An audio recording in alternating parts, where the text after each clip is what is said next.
Welcome to ESPN's coverage of the Little League World Series from Grand Park in Westfield, Indiana. Double elimination game in the Great Lakes Regional. Bowling Green Eastern Little League of Kentucky taking on Bay City Northwest, the champs from Michigan. Winner is in Saturday's title game, and the loser will be back here tomorrow to play Illinois. It was a 6-team field here in the Great Lakes, made up mostly of 12-year-olds. And this is the first year that 13-year-olds can't play in this division. Games are 6 innings on fields 2/3 the size of a big league diamond, and everybody will get in the game. The Great Lakes region has been cut from 6 to 3. Ohio, Wisconsin, and Indiana have been eliminated. Kentucky, Michigan, and Illinois still in the hunt for a trip to Williamsport. Hi again, everybody. I'm Clay Matvick alongside the incomparable Chris Burke and a couple of stars that we're going to be keeping a close eye on in this one. Yeah, Evan Schallert, the shortstop for Bowling Green, hits leadoff left-handed hitter, makes this team go, hit for the cycle in the semifinals of the state tournament. A talented player playing shortstop for the Bowling Green Kentucky team. On the other side, we have Luke LaCourse. They call him the Horse, a 3-sport star. He's the team's best pitcher, leads them in RBIs, plays shortstop, can do a bit of everything. A big kid that is a natural-born leader, and this kid can really play, Clay. Bowling Green Eastern Little League won the Kentucky State title for the 3rd time in the last 5 years. Let's meet him. Hi, I'm Rick Kelly, manager of the Kentucky team from Bowling Green, Kentucky. We're really excited to be here. Hi, I'm Matt Idlett, one of the coaches. I'm Jeff Goodnight, the other coach. Now let's meet the rest of the team. Hi, my name's Jamison Napper, and they call me Spidey, and I like to play the guitar. Hi, I'm Jackson Idlett, and I'm the cuter twin. No, I'm Luke Idlett, and I'm the cuter twin. Hi, I'm Evan Schallert, and I'm related to Charlie Chaplin. Hello, my name is Matthew Escalera, and my favorite place to go to is Disney World because it's Splash Mountain. Hello, my name is Harrison Yates, and I love Slam Jams.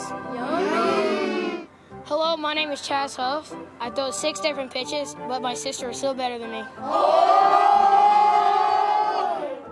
Hi, my name is Grayson Newman, and my dream job when I grow up is to be a realtor. Sold!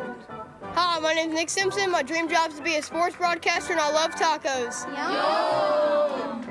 Hi, my name is Cameron Noby, and my dad played in the NFL for 9 years. Touchdown! Hi, my name is William Alexander. My nickname is Hulk, but I really like math. Hi, my name's Eli Christ, and I play 3 instruments: trumpet, cello, and piano. Hello, my name is Saul Geyer, and I play drums. Hi, my name is Whit Glossick, and I can do the wave with my eyebrows. I've never seen that before. That's a new talent. Yeah. All right, so the Kentucky team will be facing this young man, Braden Simmon, 12-year-old. And the left-hander is ready to go, Chris. He is, and you're going to see a really good arm, 2-seam fastball, a cut fastball, and a curveball. Really good all-speed offerings from this young left-hander. He's also the 4-hole hitter for Team Michigan. So he's going to factor prominently in this one. And we're underway after an almost 4-hour delay because of not rain but lightning. A lot of lightning in the area after a thunderstorm went through earlier this afternoon. Big swing! Evan Schallert at the plate for Bowling Green. And it's a ball and a strike. Schallert 1 for 4 with a double against Indiana in the one game that Bowling Green has played. Since they arrived in Indiana last Friday, they have played just the one game. They played well, a 15-4 win over Team Indiana, but you know Bowling Green is ready to go. And likewise, Michigan, just one game so far. Yeah, very rare to see 2 teams that have only played one game at this point in the tournament, but they both got the favorable end of the draw and have made it pay.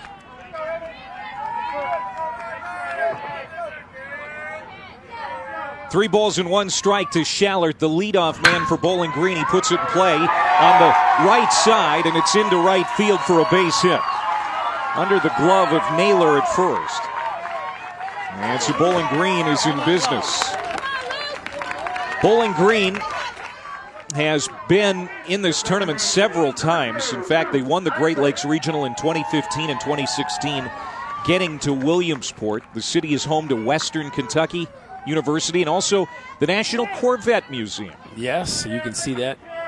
The Corvette factory right off the Interstate 65 that runs between Louisville and will take you down from Louisville to Nashville. So I drive by Bowling Green all the time on my way down there. And Western Kentucky, birthplace of Rex Chapman. That's right. Corey Hart, who's a major league contemporary of mine. So they play some really good baseball in Bowling Green. Strike to Luke Eidlet, the Kentucky second baseman. Went 2 for 3 in the game against Indiana. He had 2 of the team's 10 hits in that game. Breaking pitch from Simmons gets out of the glove of Masters, but Ollie is able to track it down quickly. And Shallard stays put at first.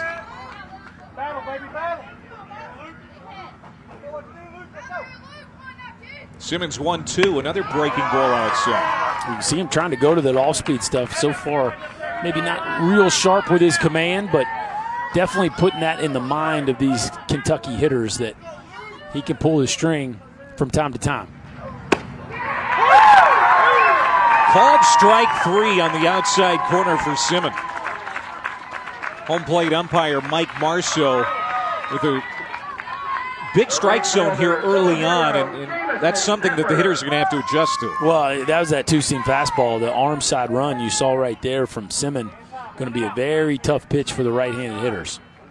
So the first down in the books is Jamison Napper comes up, and he has to do a little dance to get out of the way of that pitch. That's a nice play by Oliver Masters behind the plate. Caught that ball behind Napper. Napper 1 for 3 in the tournament. He pitched in the first game for Kentucky. Likely will be used as a reliever early today if needed. Kentucky with a base runner here in the first. 1 out and the 1-1 from Simmons. That's down, gets away from Masters. He has to chase. And now Shallard's in scoring position. Yeah, and again, Simmons just doesn't look like he's in full command right now, putting Oliver Masters in some tough situations there behind the plate. And while that'll go as a pass ball, certainly not the easiest play. No. Especially with the life on the pitches of Simmons. Now it's outside, throw behind the runner at second base. Shallard is back. LaCourse was there with a late tag. See Masters, he is not afraid to check the base runners.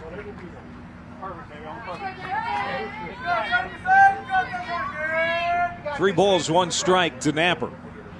And now it's 3-2. Braden Simmons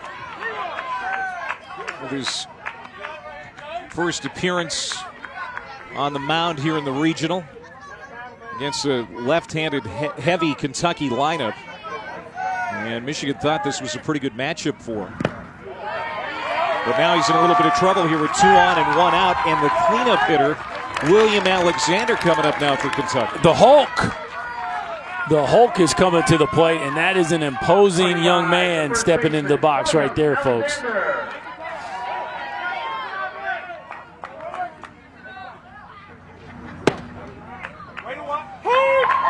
Good time to find your breaking ball command right there if you're Braden Simmons. Alexander, 5'7", 132 pounds. Very confident young man. 2 for 2 on Monday against Indiana with a couple of runs batted in as mom and dad look.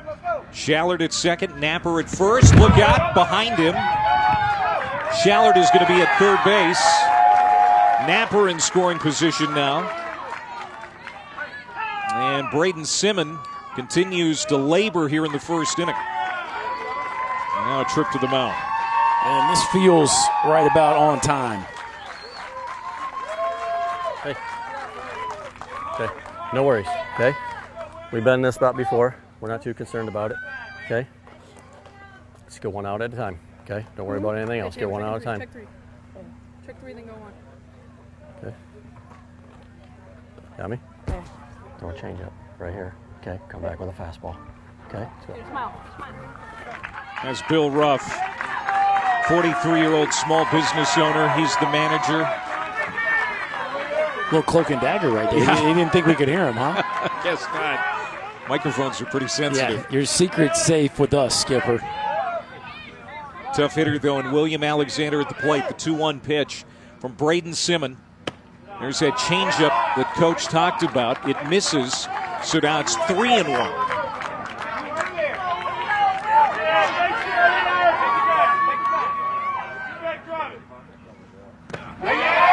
Walked him. Bases loaded. Back-to-back walks. 1 out for Grayson Newman, and the bags are juiced. And I don't think that's the worst thing in the world. Look, William Alexander is a really scary hitter. You fall behind him with a couple runners in scoring position. You put him on. You set up a force play at every base, and you start over with a new count. But you better start executing here quickly. The center fielder for Kentucky, and he takes ball 1. Oh, throw it first, not in time. Boy, diving back is Alexander. They weren't kidding about Ollie Masters, right? He's got a good arm, and he's going to use it. You better be on your toes if you're one of these Kentucky base runners. He's a gunslinger. That's outside, 2-0. Grayson Newman, hitless so far in the regional. But his family has been in this situation before. Brother Spencer on both the 15 and 16 Little League World Series teams. This one laced to left, and reaching up is Guazdala to make the catch. Tagging and coming home to score is Schaller. Hit right on the money by Newman, but a nice play in left field for the second out. But Kentucky breaks out in front, Chris. Yes, they do, and it just feels like Michigan dodged a bullet because that ball was smoked off the bat of Newman. Just a rocket into left field, and give Guazdala a ton of credit. Ranges back and reaches up and finishes that play. And now, if you can get out of here, if you're a Michigan guy, you can get out of here with just one. You've got to feel pretty good about it. They're going to appeal here to third.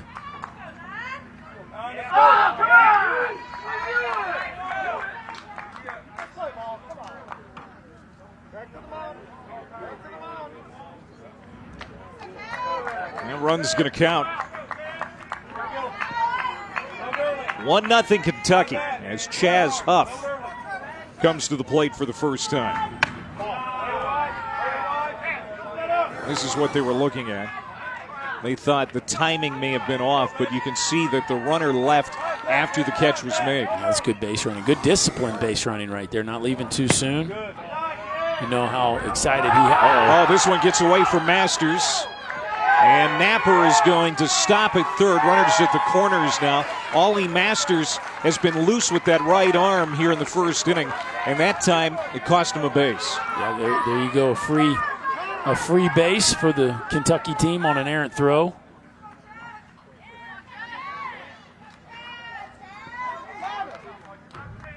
It's going to be an error on the catcher.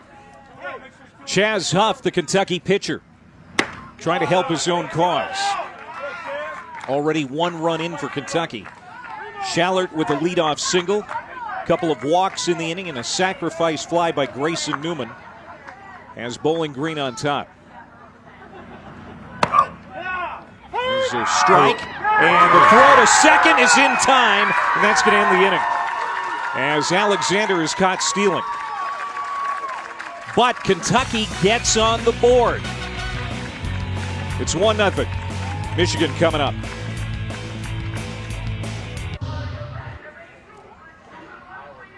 Kentucky playing from in front as Michigan gets ready to hit for the first time.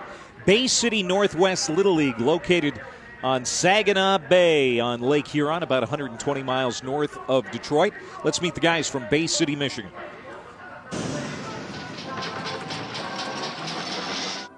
Hi, I'm Bill Ruff, manager of Bay City Northwest Little League. Proud to be here representing the state of Michigan. Hi, I'm Nick Southern, and I'm one of the coaches. Coach Steve Beeson, and now let's meet our team. Hi, my name is Hayden Ruff, and if I'd like to go anywhere, I'd like to go to Omaha. Omaha! My name's Luke LaCourse, and I like chocolate ice cream. Yum! Hi, my name's Remington Rank. At home, they call me Big Snake, and I like salad. My name's Andy Robbins. I like the 1984 Detroit Tigers. Yay! My name's Braden Simmons. I play first base and pitcher, and I like to serve the pizza. Ooh. My name is Garrett Buzzard. They call me Buzz, and I don't wash my hat when I have a good game. Ew! Hi, I'm Colin Beeson. My nickname is The Beast.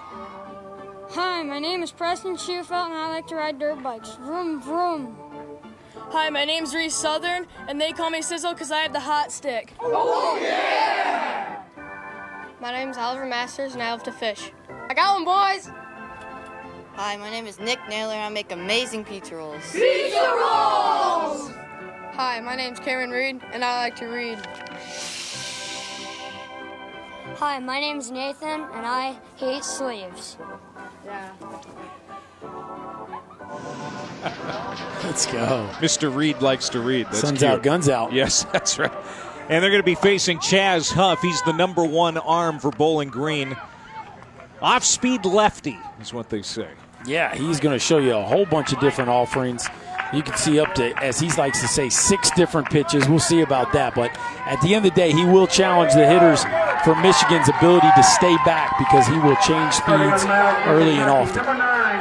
It'll be Hayden Ruff to lead it off for Bay City, which won 13-5 against Illinois on Monday. So this is their first game in 3 days. They've been chomping at the bit. Trying to become the 3rd straight team from the state of Michigan to win this regional. They're down 1-0 here as they bat in the first.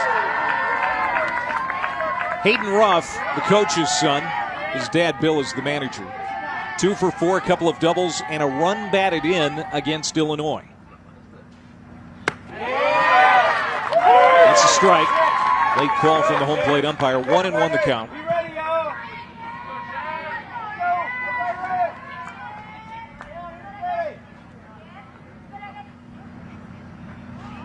And Huff buries a strike at the knees. Yeah, so you see the big breaking ball, then a fastball down and away. Nice little combo right there by Huff. And the 1-2. That breaking ball stays high. Chaz Huff, one of 6 kids. We've already seen him at the plate. His nickname is Iron Man. And he misses with a breaking ball upstairs. It's now 3-2 to the leadoff hitter.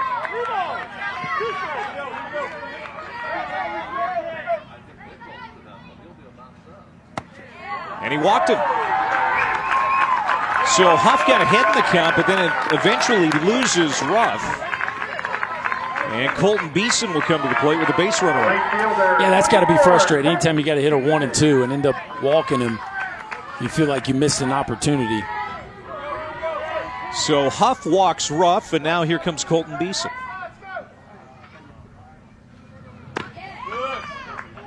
Strike in the outside corner. Mike Marceau is giving the pitchers that liberal strike well off the plate, but he's calling it both ways. Good bunt up the line, and it's going to stay fair. Sweeping tag. Did they get him? No, they're going to call foul. They're going to say that was a foul ball. Alexander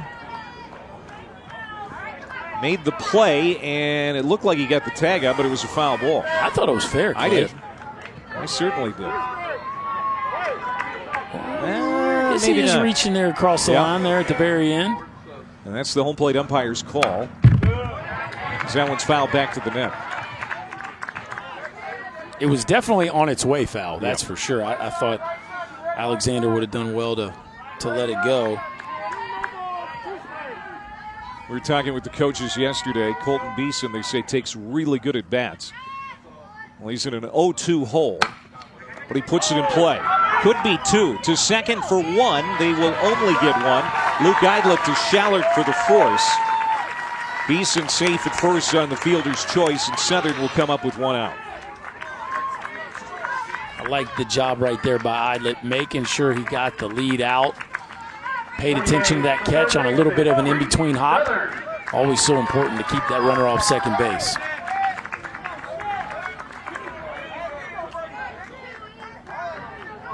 Reese Southern, very good three-hole hitter for Michigan. The Bay City third baseman went 1 for 5 in that win over Illinois on Monday. His nickname is Sizzle. And Jalen Rose, who of course is a Michigan native, really likes this kid, likes this Michigan team. And he gave Sizzle a shout-out on his TV show. Well, that'll get you some street cred, right? And he ropes this one to left, and it's going to get over the head of Glossick and all the way to the fence. Here comes Beeson around third. He will score easily. We're tied at 1 on the RBI double from Sizzle, Reese Southern. The big Sizz, and I got Glossick. Watch how shallow Glossick is playing in left field here to start.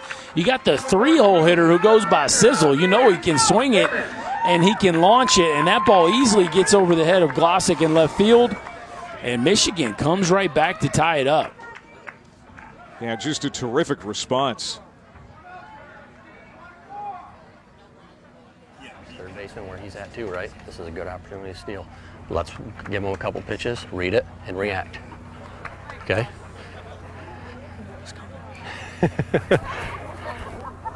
Bill Ruff talking to Southern.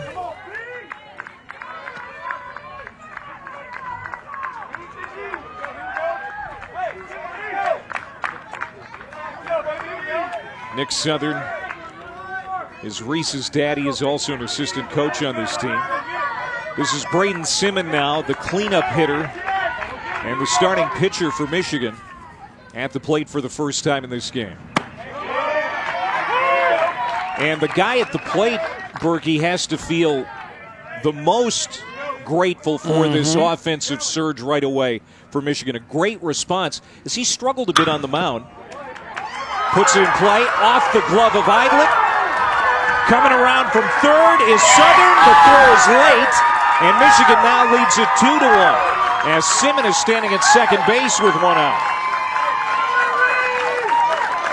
And I tell you what, a great effort right there by Luke Eidlet, but Schaller at shortstop had a chance to throw Southern out at the plate, but he hesitated.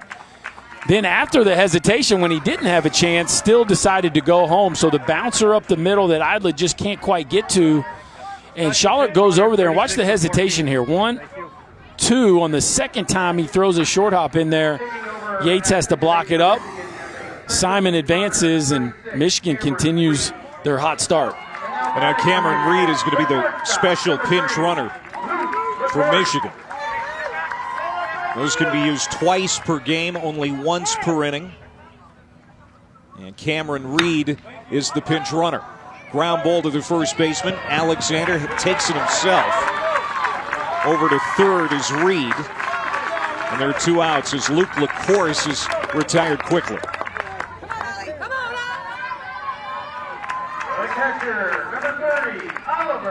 And brings up Ollie Masters. Masters really factored prominently defensively in that top half of the first inning from behind home plate. Excellent catcher, showing off his arm. Ended the inning on a throw-out of an attempted steal. That looks pretty big right now, too, considering Kentucky had a 3-1 count and runners on first and third. Getting thrown out stealing to end that inning certainly left Michigan off the hook. Swung on and missed, nothing in 2 to Masters. Huff trying to get out of this inning without any further damage. Pitch count at 17.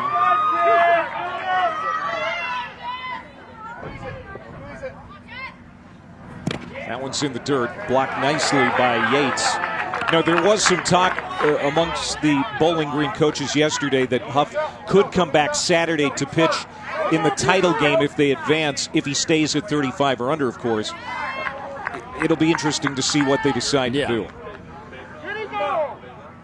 They're going to appeal. The first base umpire, Michael Julian, says no, he didn't go.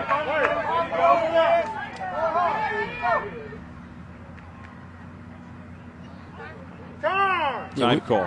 We've heard the pitching conversation with a few of our staffs that we've met with, and it just seems to me at this point you're at the semifinals of the regional, a couple wins away from Williamsport. You're not playing for anything other than to win the game in front of you. And if you feel like the kid who has the ball in his hand on the mound is that kid. I don't know why you'd make a change with hypotheticals at this point, right? Unless it's a closer kind of kid that you've been using in that role all year long. Sweeping breaking ball for strike 3, locks up Masters, and Huff gets out of the inning. But Michigan does some damage. The Bay City kids now leading 2-1 after 1.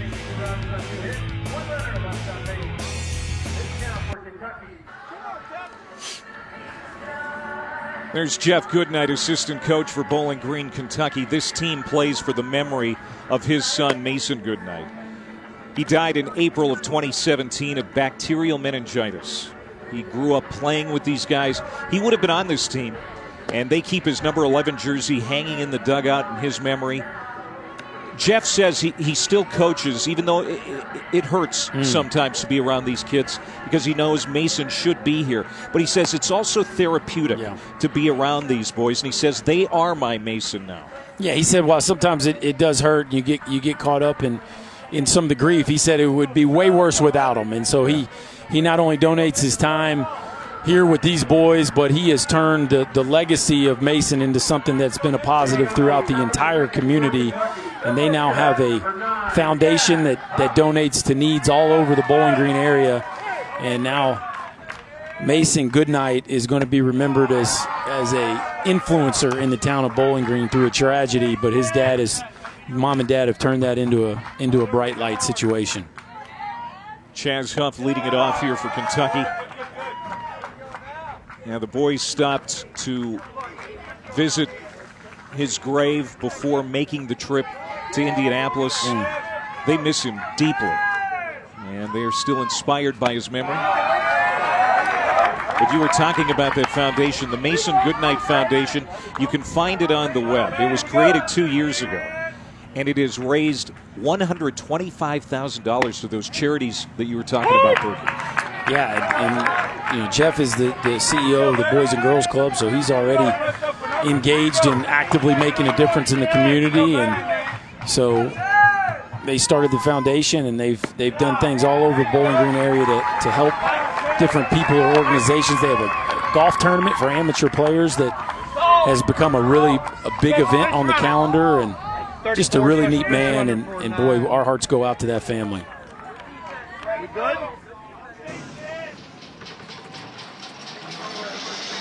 This is Mason Goodnight, and he's the guardian of our galaxy. Touching, and it was touching to talk to the coaching staff, particularly Jeff, yesterday. Yeah, it was. And that's a lot for these young men to deal with, certainly the family as well. Popped up off the bat of Escalera. The shortstop, LaCourse, has it.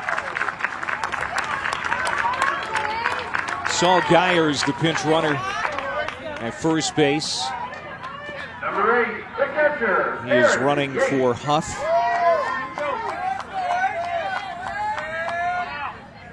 And of course, the player who's being pinch run for can stay in the lineup. One of the unique aspects of Little League Baseball, the re-entry rule, the special pinch runner rule. Everybody will get an at-bat in this game. This is Harrison Yates now, the catcher for Kentucky.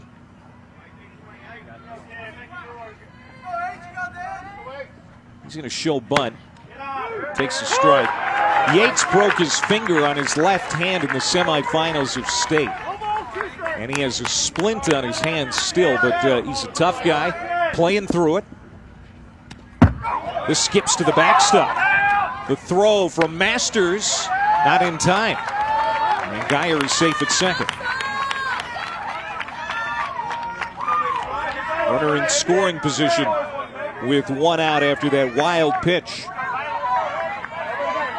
1-2 the count to Yates. Winner of this game is in the title game Saturday for the right to go to Williamsport. Swung on and missed. That's a strikeout for Braden Simmons. His second strikeout. And a big out right there. Obviously, you throw the wild pitch to allow the runner to get into scoring position, and you run the risk of giving up that lead that your offense just got you. Simmons again still trying to find his best command but one out away now from posting a 0 here in the second. Jackson Idlet is going to pinch hit for Whit Glossick here in the number 9 spot.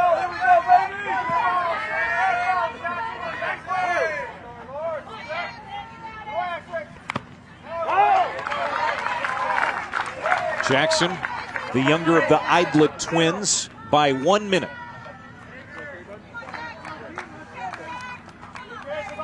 Jackson and Luke have an uncle, Brian Connolly, who played in the Cubs system. Swung on and missed. It's 0-2 here. For Jackson Idlet.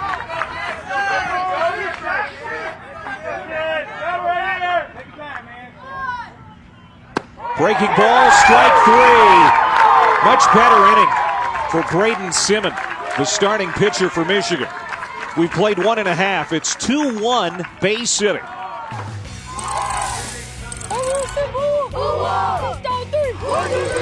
The Little League World Series is brought to you by Discover.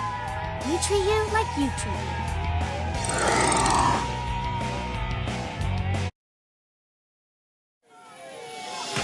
What a special day for baseball. You can't help but come here and feel like you're 12 again. Oh, a diving step. What a play. That one is gone.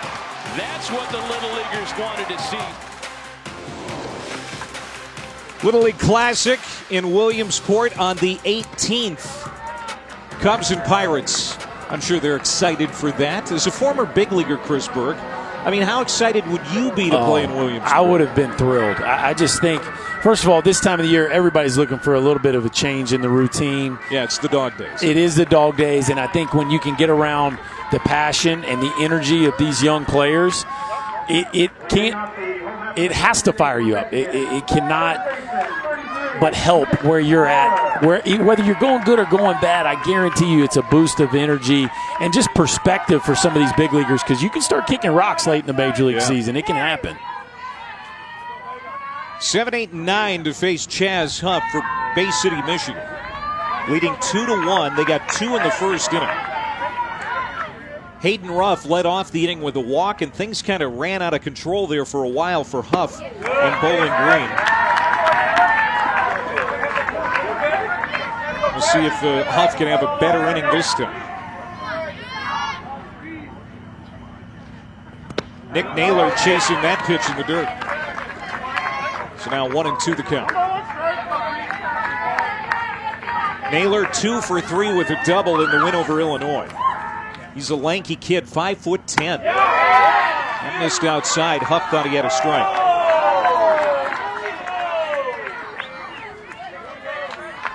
Yeah, there's not just length there, there's power. Hit a grand slam to win the district championship for this Michigan club. We tried to run that one out of here. 2 balls and 2 strikes. Yeah, that homer came in extra innings, that grand slam. It was a big, big blow. Struck him out. Nick Naylor goes down. Second strikeout for Chaz Huff. 1 down. Michigan went 4-0 in district play, 6-0 in the state tournament. They beat Beach Little League of Muskegon 8-2 in the title game. And trying to go to 2-0 here in the regional and get to the title game on Saturday. This is Nate Guizdala, left fielder. 4'10", so a foot shorter than Nick Naylor. That's the unique thing at this age, you know. Same age, but there could be a foot of disparity. One spot in the batting order. Yeah, and it's one of the beautiful things about this game. Height doesn't always determine success by any stretch of the imagination. Look at all the players in the major leagues that are maybe not as big as you would think of, guys that could dominate the game the way that Jose Altuve or Mookie Betts or even Bregman. You know, some of these guys that aren't monsters that can really impact the game. Wrapped to the third baseman, Escalera makes a nice play, and Guizdala is out, number 2. Well, speaking of the big leagues, this week's ESPN Sunday Night Baseball game presented by Taco Bell comes from San Francisco. Bryce Harper and the Phillies taking on Buster and the Giants in the series finale. Coverage begins at 6 Eastern with baseball tonight. Sunday Night Countdown presented by Chevrolet, and the game will come your way at 7. 2-1 Michigan as they hit here with 2 outs in the second, and it's Garrett Buzzard at the plate.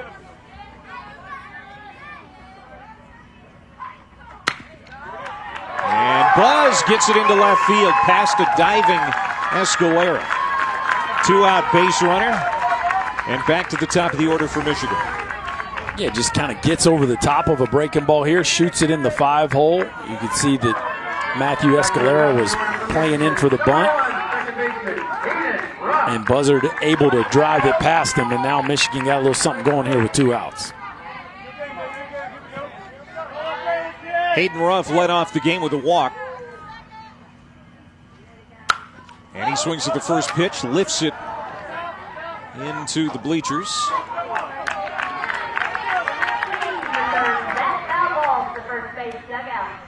It has turned into a very nice night here in central Indiana. Oh, it's gorgeous. No humidity. After that shower went through, it cooled off considerably, and now that the sun's down, even more so. But we had lightning for quite a while. That's what held this game up for close to 4 hours. We were supposed to start at 5 local time.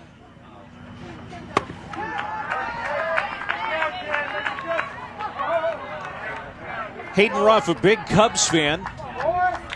He says he could speak a little Spanish and a little French. We asked Bill about that, who's the manager. He said, well, I don't know how much. Yeah, he said maybe a little Spanish. The French was new to me.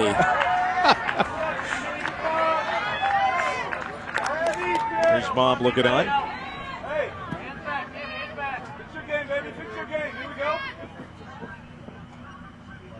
2-1 from Huff.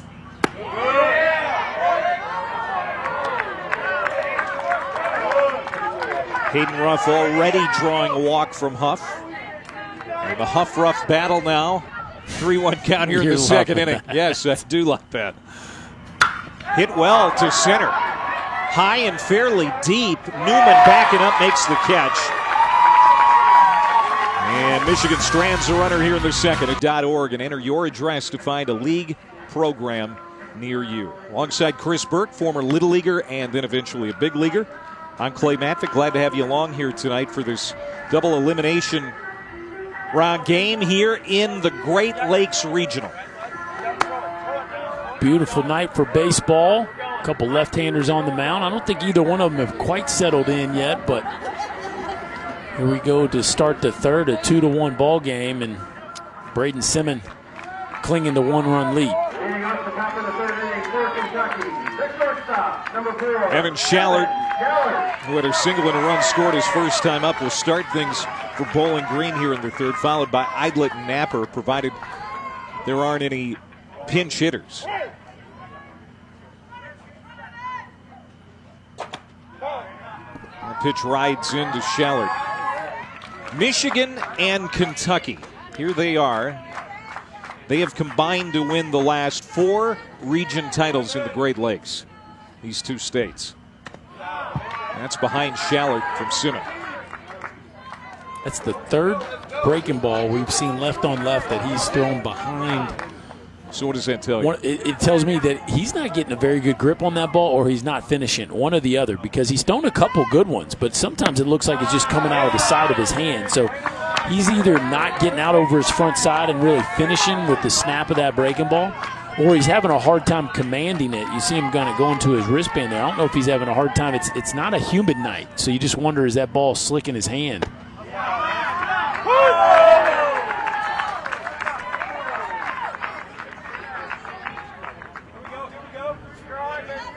26 out of the strike zone, 19 in. Pitch count at 45 for the big left-hander. 3-1 pitch, hit on the ground, past Simmons into center field. Second hit for Shallard. And Bowling Green is in business here in the third inning. Well, we talked about the impact that Shallard can have at the top of this batting order. 2 trips, 2 knocks, as Kentucky looks to draw even.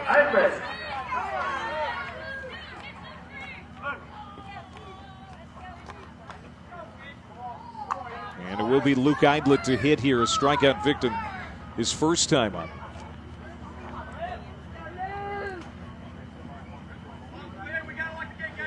And time called as they're trying to get that bullpen door closed on the Bowling Green side of the field.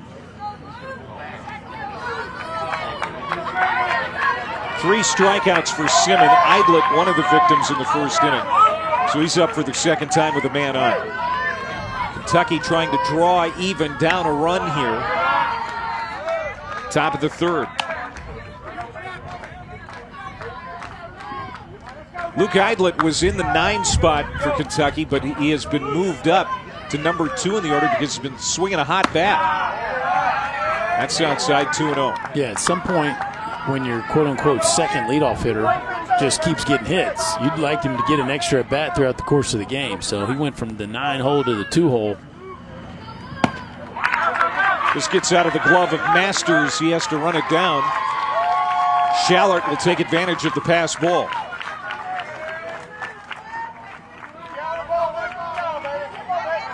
2-1 the count. Shallert in scoring position for Idlet.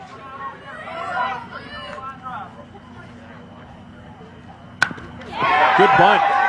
Simmons has one play. It's to first in time. Shallert now at third base with one out. And Jamison Napper, the number 3 hitter, coming up next.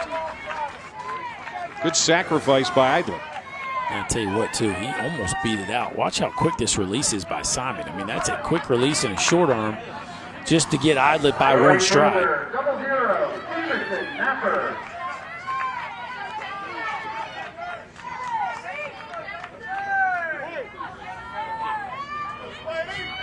And now Jamison Napper.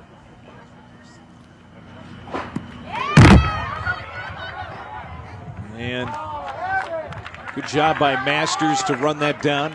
Shallert will not attempt to come home. But now Simmons has passed another threshold, so he is done for the rest of the tournament. I don't know that Michigan was keeping that in the back of their mind that they were going to save him, but Simmons is out of commission the rest of the way. Another base hit, and that's going to score a run for Bowling Green as we're tied at 2. Jamison Napper with an RBI to left. How about that piece of hitting right there by Mr. Napper? Fastball that beat him a little bit. Watch him keep the hands really close to the body and get the barrel to it as he punches that one into left field past Luke LaCourse. Watch how close the hands stay to the belly button. That is what staying inside the baseball looks like in a big RBI knock.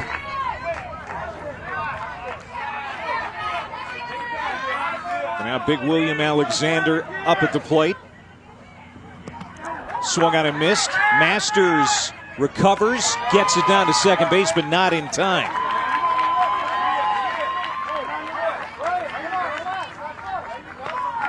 Alexander with a walk his first time up, and then he was caught stealing to end the first. He has a chance to give Kentucky the lead here in the third inning. Chopped. Simmons will go to third.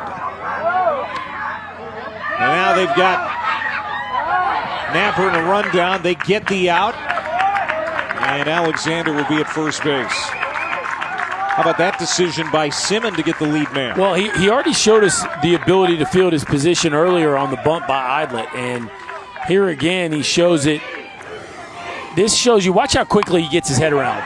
It shows you awareness. It shows you that he heard from his dugout that the runner was going. And then just the athleticism to short arm it and throw it accurately to third base. Braden Simmons showing you some real athletic skills. Liner to the shortstop, LaCourse. And that ends the inning as Grayson Newman is out here in the top of the third. But Kentucky has tied it at 2.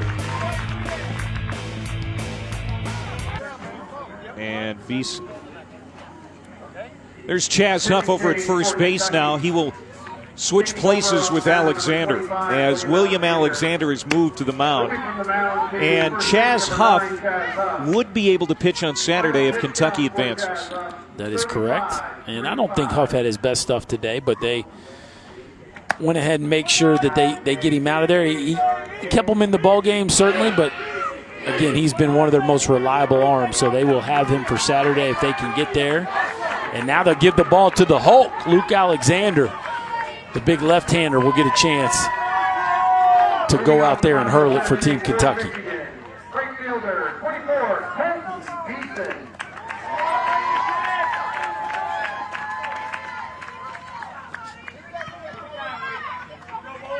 Colton Beeson reached on our fielder's choice and scored in the Michigan first.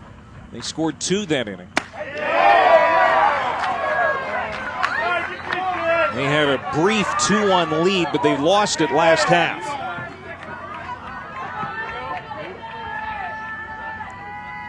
Beeson, a big Angels fan, especially a fan of Mike Trout. Popped up and out of play.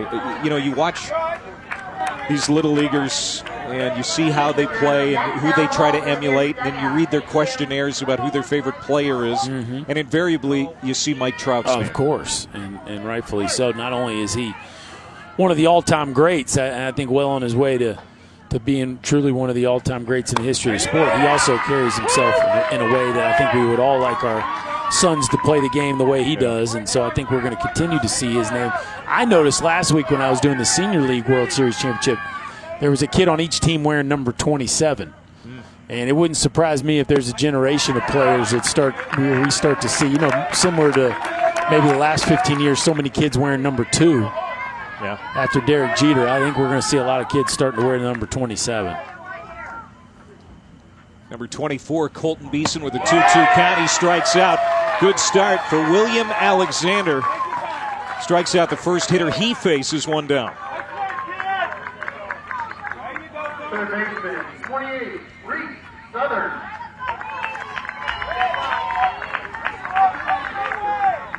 What number did you wear? I was number 2. Oh. But I will say mine was not a Jeter thing. I was number 8 my whole life. When I got to college, my head coach wore number 8. You were number 2 for all the teams you played for?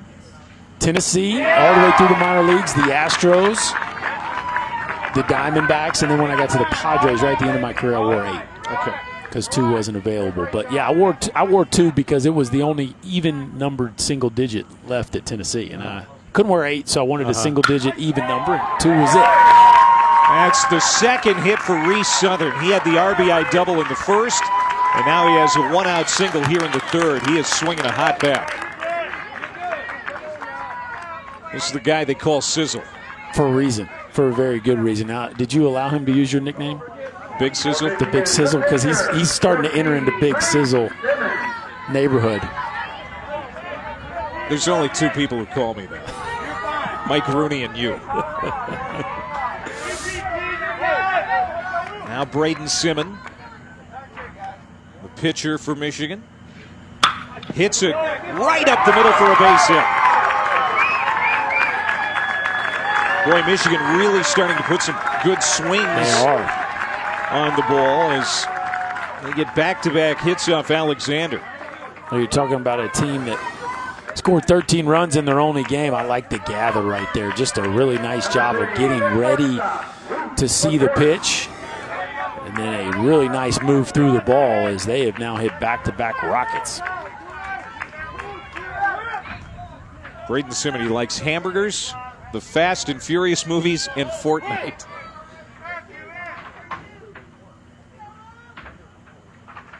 As LaCourse bats for the second time. We didn't get a chance to really talk much about Luke LaCourse's first time to the plate because he was a 1-pitch out, 3 unassisted. But he has hit well here in the regional. Went 2 for 4 with a triple and 4 ribbies Monday against Illinois. He's one of the big reasons that this team is here. Yeah, this is their guy right here, no doubt about it. Big stick in the middle of the order. One of their best arms as well. 2 on, 1 out. 2-2 game.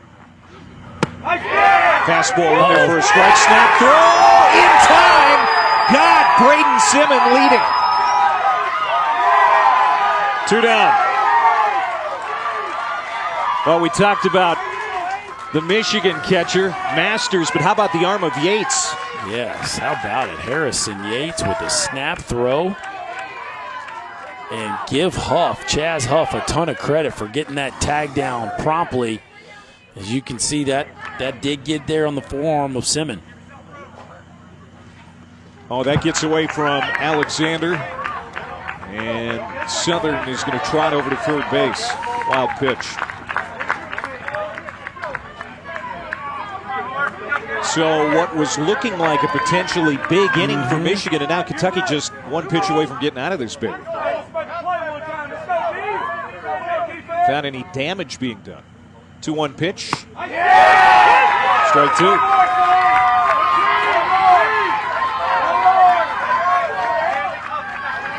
What a momentum boost this would be for the boys from Bowling Green. 2 balls, 2 strikes to Luke LaCourse. Got him swinging, but Yates can't find it. Run comes home, and LaCourse is safe at first. What a break for Michigan as they lead it now 3-2. Wow. Reach base on a strikeout swinging, and the run scores. And just when it looked like Kentucky was going to get out of there with this game still tied up, a break goes Michigan's way. Harrison Yates couldn't find the baseball. Southern, who can really run, scores easily. And Michigan reclaims the lead. Cameron Reed comes in to run for LaCourse. And we're going to get a pinch hitter. It is Cameron Reed, excuse me. LaCourse will stay at first base as the runner for himself, and Reed is at the plate. Hitting an Ollie Masters spot. Reed was in the game earlier as a special pinch runner.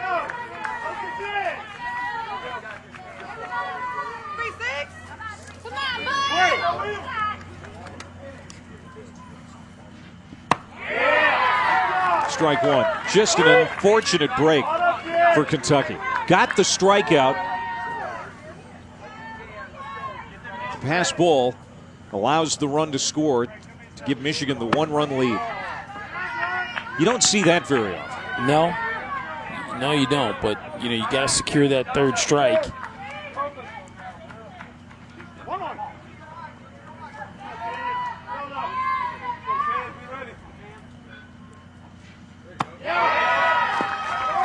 Two.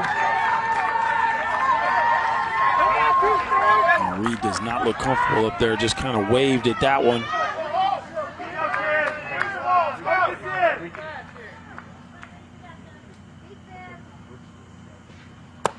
Struck him out. But Michigan gets a big run to regain the lead. We've played 3 here in suburban Indy. Michigan on top, 3-2.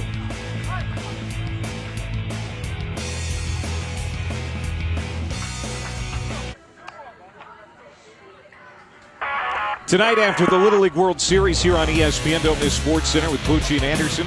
Highlights from all 11 NFL preseason games, plus how the Saints who put that NFC Championship loss behind them, and a breakdown of that poor first round to start the FedEx Cup playoffs for Tiger. Tonight, 11 Eastern on ESPN. He is Chris Burke.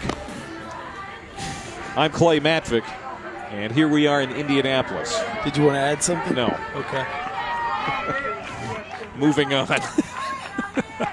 Oh, it's great to be back in the saddle with you. Yeah, as always. For a short period of time. This is Simpson to lead it off here for Kentucky. As he has yet to hit. Nick Simpson.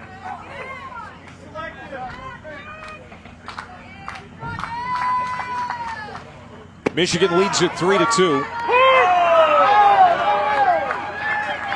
Late strike call again. 1-1 the count. Little League World Series starts a week from today in Williamsport. One of these teams could be there. Winners in the title game for this region on Saturday. Loser has to play tomorrow. Strike two, 2-2 the count to Simpson. 60 pitches now for Braden Simmon, of course. 85 is the maximum. Ooh, the catcher, Ollie Masters, got a foul tip. We hope he's okay. Just take your time. Take your time. Just breathe. Just breathe. Just breathe.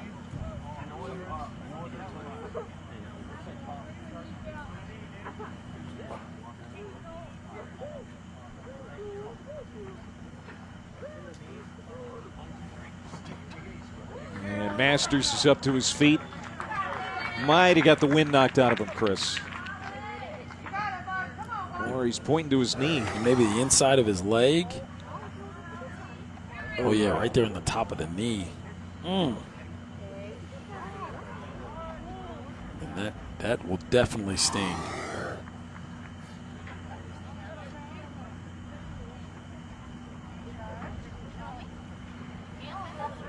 You know he wants to stay in the game. Michigan certainly would love to keep him in the game. He's such a big part of their defense, as we have seen already in the first few innings.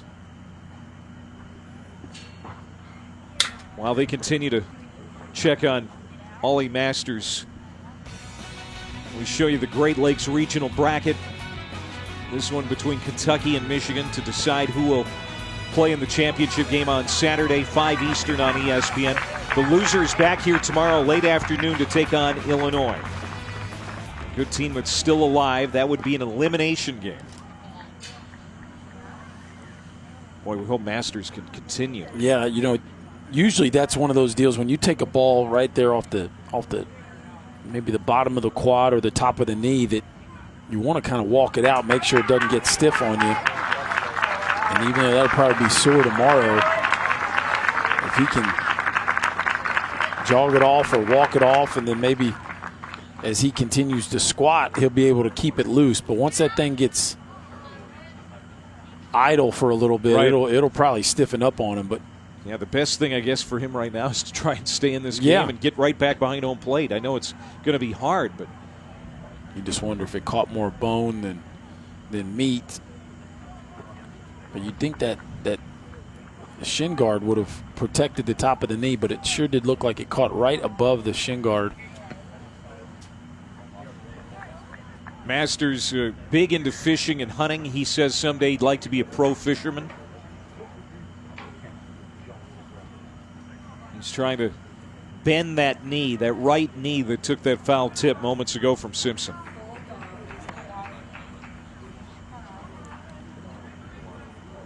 They're going to give him as much time as it takes to stay in this game. If you're looking for training videos for coaches and umpires, you get free backyard tips, practice plans, drills, videos, and more. Visit LittleLeagueUniversity.org today.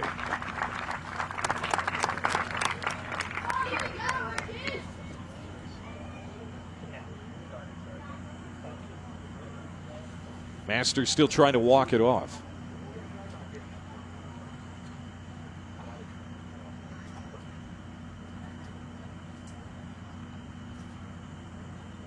I think at some point you got to see if you can get down in your crouch, if you can bend to get down there.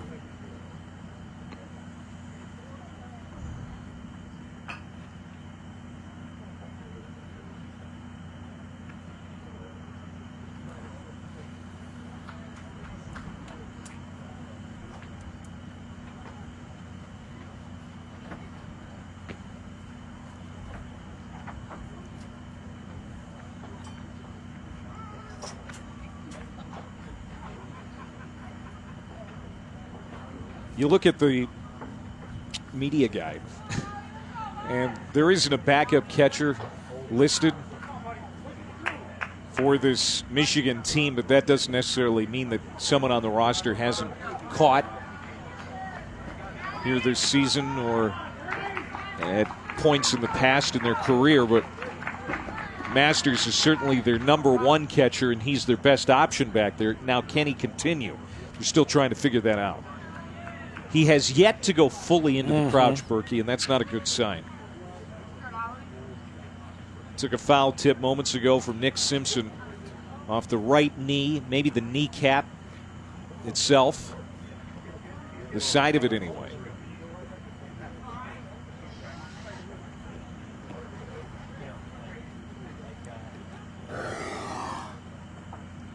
You see he's kind of exposed there just above the knee part of that shin guard, and the ball catches him right in that soft area just above the protection.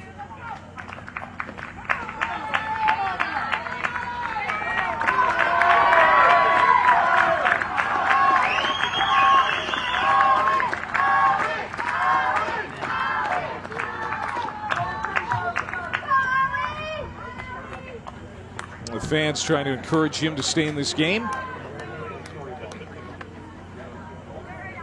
At some point, Michigan's going to have to decide if he's going to stay in or if they're going to get somebody else in. And it looks like it will be Ollie Masters staying in the game.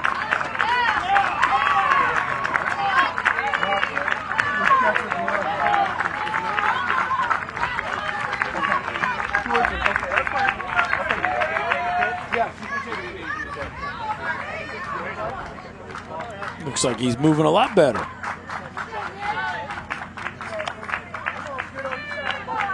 Still haven't seen him down there in that full crouch. There you go. It's going to be a little tender for a while, I'm sure. He just needed some chanting from the crowd. You're like that sometimes, you know, like when I really start chanting for you, you kind of grab another When gear have you ever too, chanted you know? for me? Maybe a Bronx cheer. Well, we're going to keep an eye on him. Now, is there a way that, I mean, you don't want to be unsportsmanlike, but is there a way that Kentucky can take advantage of this now? Well, because Masters has been very aggressive from behind home plate. Yeah, I mean, I think you would probably not do anything abnormal, but you might be more likely to try to take an extra base specifically from third to home on a ball that's scooted past him just to challenge his mobility. But like I said, he seems to have moved past it. He looks like he's moving pretty well at this point. So the at-bat continues for Simpson, the leadoff hitter here in the Kentucky fourth. 2-2 count, 3-2 Michigan leading. That's outside, and Masters has to go out and get it. No favors from the pitcher. Tests him right away at the first Thanks pitch. a lot. And now the payoff. Breaking ball, lifted, back and out of play.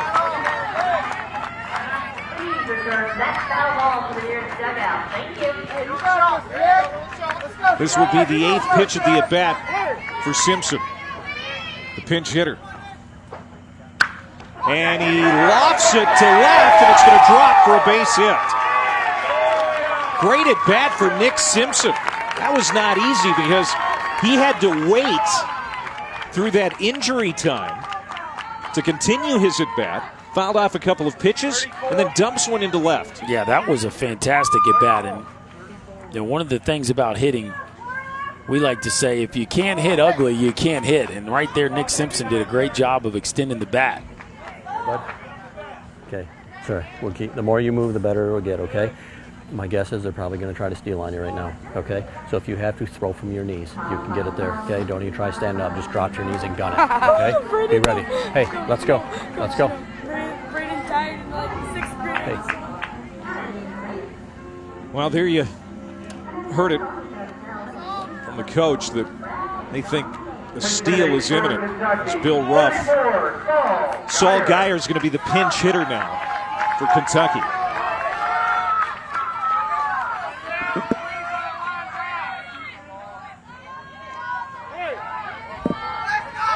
Let's see if Simpson decides to go.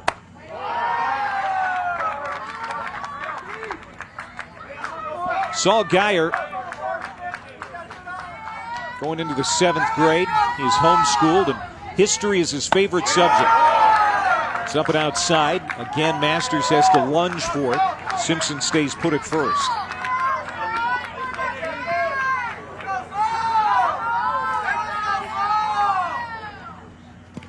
Down and in.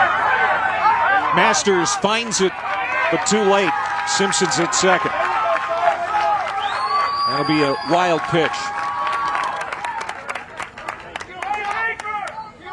Not that you ever want to see a wild pitch, but I think the positive sign there, if you're a Michigan fan, is Masters looked like he was moving just fine in an attempt to run that one down. Walked him. Geyer with a pinch hit walk. And now there are 2 on and nobody out for Kentucky. And that time called. And here comes Bill Ruff again.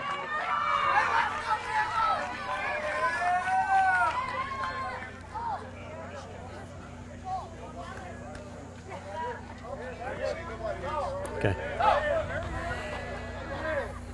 Get loose, I'll make the changes. You all right, Allie? Braden, you're going to first. Nick, you're going back to right. Hayden, you're going to short. Colton's going to second, okay? Hey. Work down the line up, just go. A lot of changes, including on the mound for Michigan. Luke LaCourse, the new man on the hill for Bay City when we come back.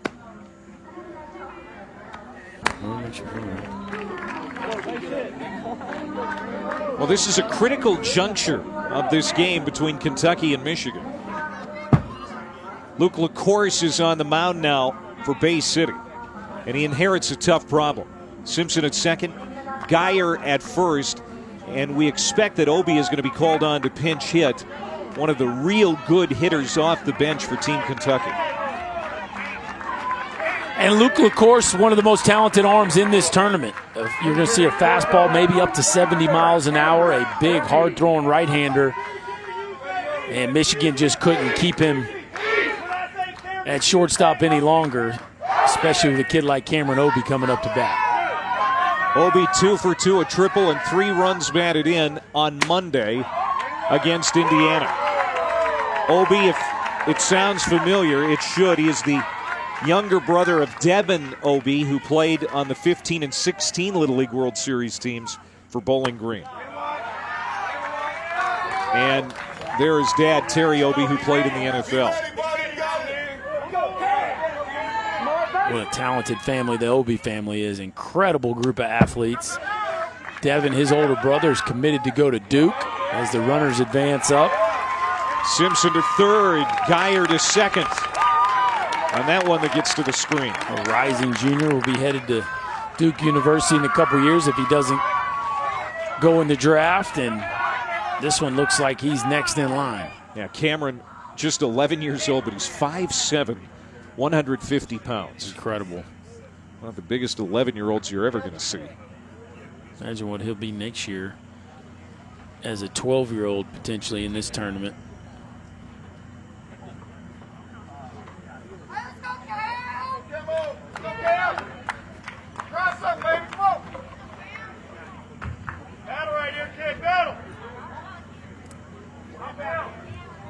Not sure what the delay is. They ruled that a pass ball. Now we're going to get Mike Marceau at the headset. I'm not sure what this is about. We're reviewing something, it looks like. Is it a lineup situation?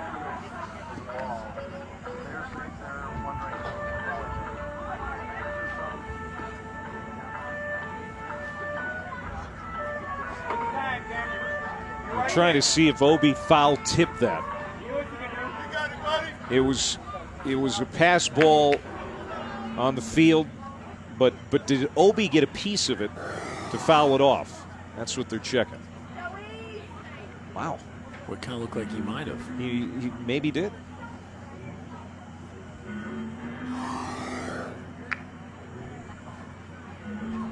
For those of you who have been watching Hawaii and California, welcome to Westfield, Indiana.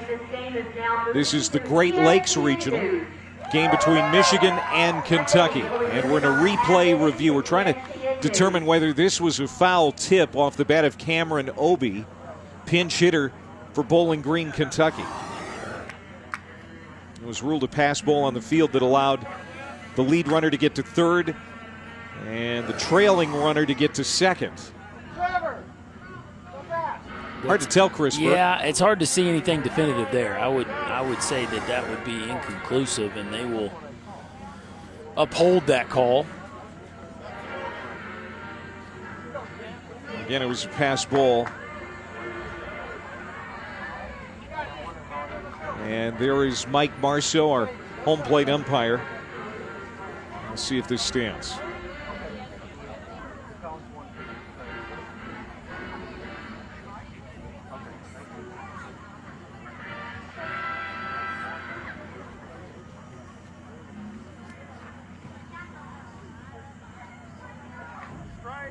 It is a foul tip.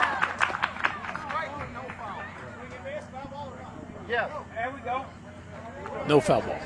Okay. We have a swing, which we knew that. But okay, yep. Yeah, but the runners were allowed to advance. So it was a swing and miss, no foul tip. Got it. Okay, so it is 1-2 to Cameron Obi. Second and third. That pitch misses down. 2-2. Boy, that's a pretty good take right there, too. Obi showing you some patience. Not just a free swinger, but actually has a feel for the strike zone. 2-2 from Luke LaCourse. Got him swinging. That is a huge out for Luke LaCourse. And that'll bring up Whit Glossick, batting for the first time. He was in the starting lineup, but was pinch hit for in the second. So this is his first plate appearance.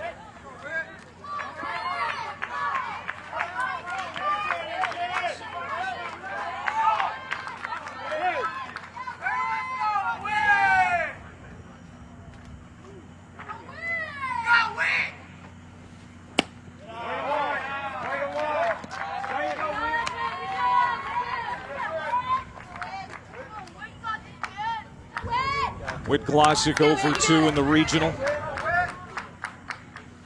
Shows bunt again. This is going to get to the backstop.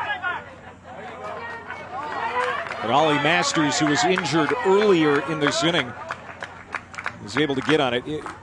Just not that long ago, we didn't think Masters was going to be able to continue, but he continues to battle through this long inning for Michigan. He plucks that one as well, but it's outside 3-0.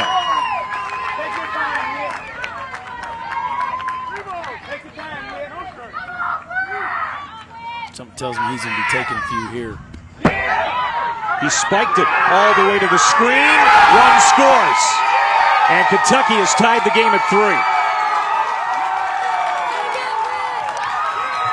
Wild pitch by Luke LaCourse. And Simpson scores Kentucky's third run. Yeah, a 3-0 count. He just spikes one down and away. Aggressive base running by Kentucky pays off again. And they got a big inning brewing here, Clay. And runners at the corners. And this is Evan Schallert, the leadoff man. Schallert with a single in the first, a single in the third. He has scored 2 times. 2 strikes. So everyone for Kentucky has had an at-bat. So Kentucky, before the end of the 4th inning, is through its responsibilities from a player mandate. Mandatory play standpoint, I should say. Let's go, get on your horse, let's go.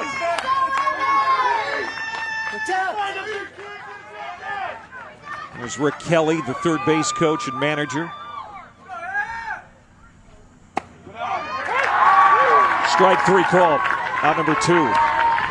Boy, and like so many young, talented arms, it can come and go quickly. Luke LaCourse really struggled last AB against Whit Glossick and then just carves up Evan Schallert with a couple fastballs and a big breaking ball.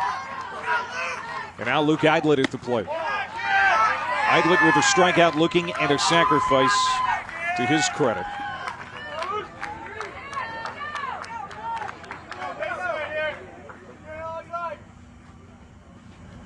Popped up. Masters makes the catch to end the inning. It was a long inning for Ollie. Kentucky gets 1. We're tied at 3.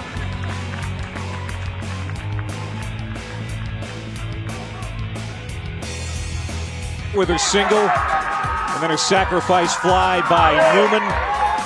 And Bowling Green was off and running, but Bay City, Michigan came right back. An RBI double by Reese Southern. It's good base running. single by Simon. And they took the lead 2-1. And in the third inning, Kentucky comes back. Single by Shallard again, and an RBI single by Jamison Napper. But then Bay City answers. Reese Southern again with a single. Simon a single. A pass ball scores another run, and we're tied at 3. That's our Honda game summary.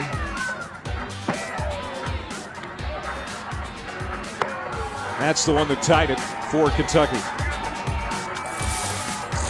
Game summary presented by Honda. It's been a good day for Shallard at the plate. Still a lot to be decided in this game, Chris Burke. Yeah, we got ourselves a good one here, folks. We got a couple clubs that have figured out ways to score runs. Hadn't necessarily been a ton of hits strung together, but taking advantage of some miscues, some timely hits. And we got ourselves a top ball game here in the bottom of the 4th. Remington Rank is going to pinch hit to start the 4th inning for Michigan. Some good power off the bench for Bay City. 5'3", 140 pounds. Well behind that Alexander fastball. William Alexander came on in relief of Chaz Huff. He started the 3rd inning. And he misses outside with that breaking ball. Yeah, he has not been able to find that breaking ball. We've seen almost the exact same result every time he's thrown it high into the arm side. But the fastball's been effective. You can tell guys just aren't comfortable with that arm action. The 1-1 to the shortstop. Shallard can't handle it. And Rank is aboard. That'll be an error on Shallard. And we'll see if Michigan can make him pay.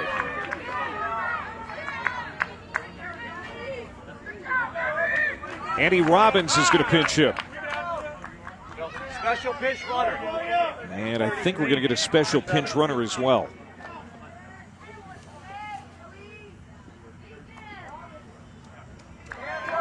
Yeah, Nick Naylor is going to run for Rank. It'll be a re-entry as Naylor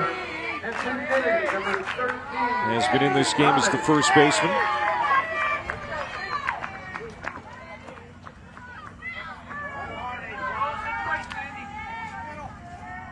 First pitch to Robbins.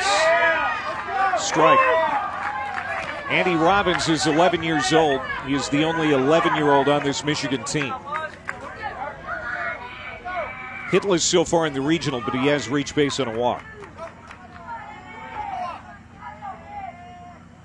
And apparently Andy's got an old soul. Goose Gossage is his favorite athlete. That's going back a ways.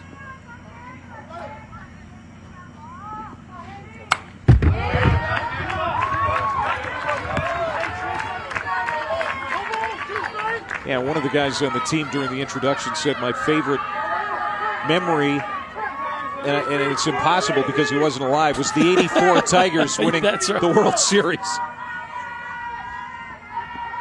Favorite baseball memory. Here's the 0-2. Struck him out. And the throw to first in the dirt. Nice play by Huff to keep that from getting into the outfield. Well, they had a chance there at first base. Naylor got a big secondary after that ball was swung and missed. Throw a little off balance, and I agree. Chaz Huff saved that ball going in right field. So Robbins is out on strikes. One out here in the 4th. Buzzard will hit for the 2nd time. He has a single so far. Michigan center fielder who also plays football and wrestles. Curveball called high.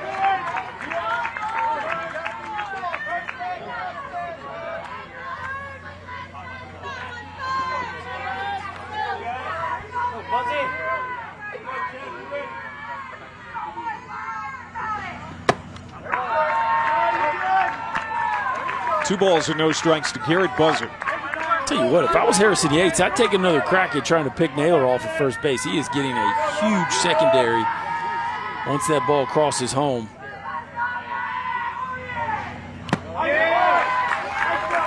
Thought about it. Yeah, that one tightened up a little bit, but it's one thing being aggressive. It's another thing once you know you're on the other team's radar of being overly aggressive.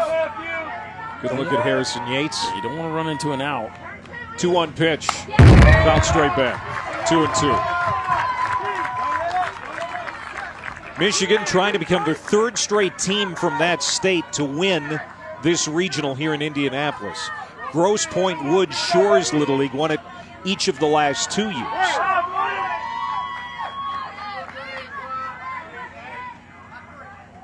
Alexander sets the 2-2 pitch. Struck him out. Back-to-back Ks for big William Alexander.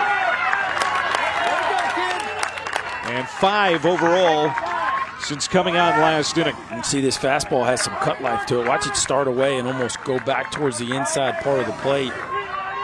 Kind of a cut fastball there from Luke Alexander. It seems to be settling in nicely with his command.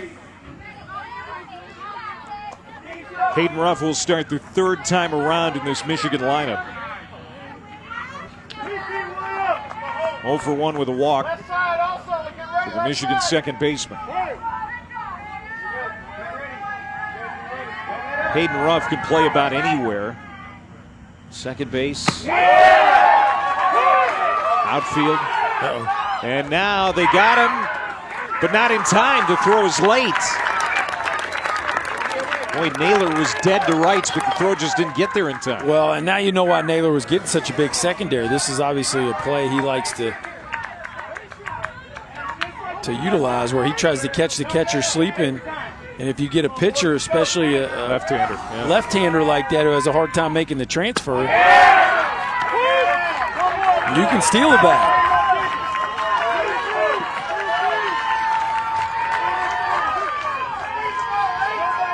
2 strikes to Ruff.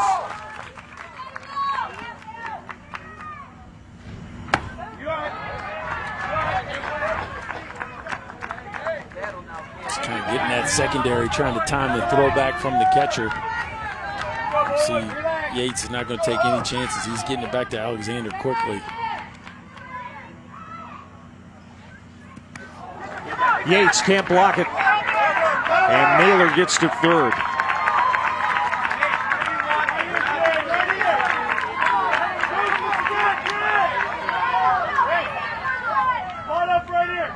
Two balls, 2 strikes to Hayden Ruff. There's Naylor representing the go-ahead run. Up and out, full count. Well, and if you're Alexander, surely you see the fact that Ruff is stepping out. So if you watch Ruff's stride foot, it's going towards shortstop every time, which is going to make it really hard to cover the outside part of the plate. If he can execute out there, he should be able to get Ruff. Watch that stride foot. And he does go to the outside corner. And he gets strike 3. What a ball game. We have played 4 and we are tied at 3. Luke Alexander coming up with a big pitch when Kentucky needed it the most. A fastball right on the outside part of the plate. The call goes Kentucky's way. We got a tie game still.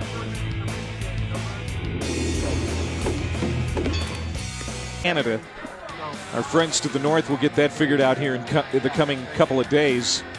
But it's going to be another great field. It's going to be another great event. Yeah, and anytime I see a South Korean team in there, that always draws my attention because they play such a high quality of baseball. But exciting to see baseball played at such a high level around the world. Always a great event in Williamsport. One of these 3 teams from the Great Lakes will be joining the field. Michigan, Kentucky, Illinois. Illinois awaits the loser of this game for an elimination game tomorrow afternoon. And the championship game will be on Saturday at 5 Eastern. You talk about the South Koreans. What is it about their play that makes you take notice? Well, I just love the way they swing the bat. And you watch those hitters, they seem to all have great rhythm and really do a nice job, I think, of keeping the bat in the zone. At least the teams in the past have. And they always seem to have a big power arm or two as well. It's Jamison Napper leading it off for Bowling Green Eastern Little League of Kentucky. In a tie game, top of the 5th. Bowling Green won the Kentucky State title for the third time here in the last 5 years. In 15 and 16, this was the representative from the Great Lakes in Williamsport. Now this 2019 edition is trying to get to Williamsport. You see that Kentucky bullpen is warming up.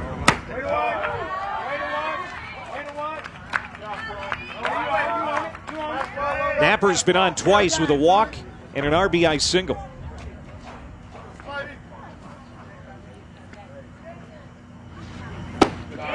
That base hit tied the game at 2. Before Michigan came back to regain the lead 3-2 in the third, but Kentucky tied it up at 3 last inning. Didn't want to swing, but caught the bat. 2-2. Yeah, I tell you, LaCourse is not only showing a big-time fastball, but some nasty breaking balls. The pitch before that Napper laid off of was a back foot slider that had some real depth to it right here. This young man gives you a lot to cover as a hitter. Back up the middle base hit. Right over the head of LaCourse. Gets through the center fielder Buzzard, and Napper standing at second base. That was ripped right back up the middle by Jamison Napper. Yeah, you just got the feeling he went to the breaking ball one too many times. And when you're throwing a fastball as hard as LaCourse is, at some point you just got to trust your stuff. And that one not only almost buzzes the tower there of LaCourse, but scoots through the glove of Buzzard. And Napper continues to swing a hot bat as Kentucky has a chance to take the lead here. It's an error on the center fielder as Alexander swings for the fence. Comes up empty, strike 1. Alexander, a walk, and a fielder's choice.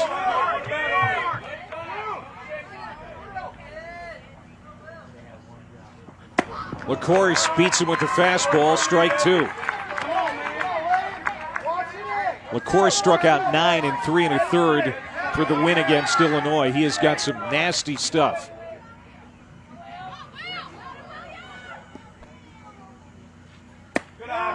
Just missed inside, 1-2. So they say that LaCourse hits 70, maybe as high as 72 or 3 on his fastball. 1-2 pitch. That's up and away. Yeah, what is that an equivalent if you're talking major league distance? Yeah, well, 69 is a 90-mile-an-hour fastball. So you start running up there in the low 70s, and that's equivalent to the mid-90s. Top 5. And, we're having a little trouble with our radar gun here, but I will guarantee you Luke LaCourse is throwing that ball in the low 70 miles an hour. That thing is rushing up to home plate.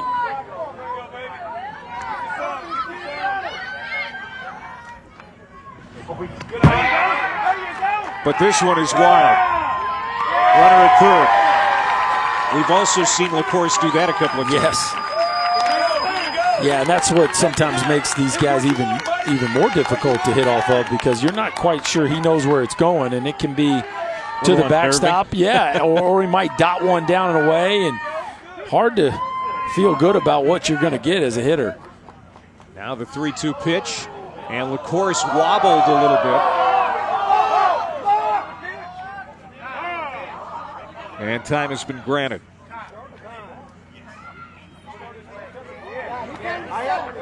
And now Rick Kelly is arguing that should be a balk. But there is no balk. It could be an illegal pitch, but Rick Kelly is arguing that there should be an illegal pitch.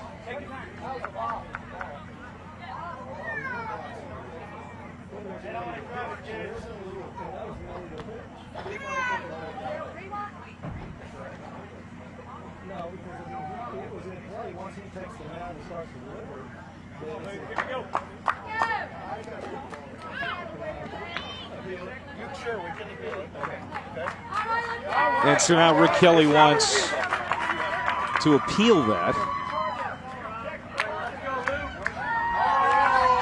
It's not reviewable. Yeah, I don't think it could be an illegal pitch if a pitch isn't thrown. So So here is the 3-2, and LaCourse gets the strikeout. And Kentucky is going to feel that they get a bad break there, but it is out number 1. Well, you're used to that being a balk because it would have been had balks been in play, but they aren't here, and so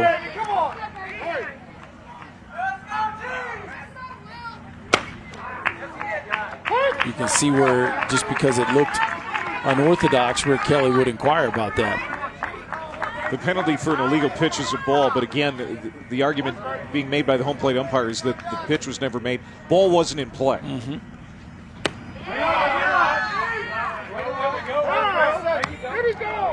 Did he go? No. On the appeal, it's 1 ball and 1 strike to Grayson Newman. Sacrifice fly back in the first inning. He also lined out to Ruff. Popped up.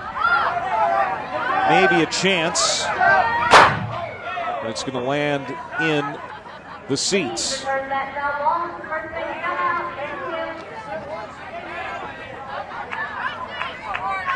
This is one of those situations where if you're Oliver Masters, you have got to really be alert. LaCourse has had a tendency to miss big here, and boy, that run feels awfully important here at this stage of the ball game. The 1-2 to Newman. Breaking ball chopped, and Masters took that one again. And now he's down. Ollie Masters has had a rough go. Took one off the knee a couple of innings ago, and now this chopper at home plate.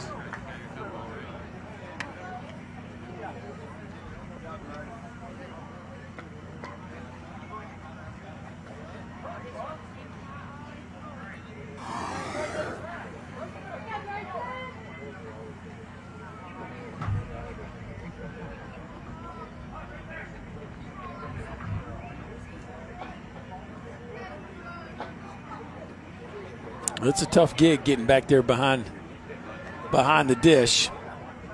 And Ollie's definitely felt the brunt of that here this evening.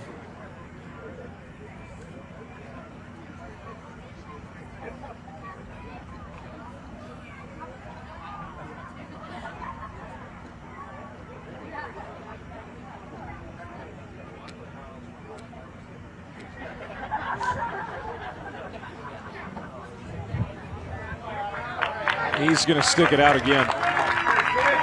Wow.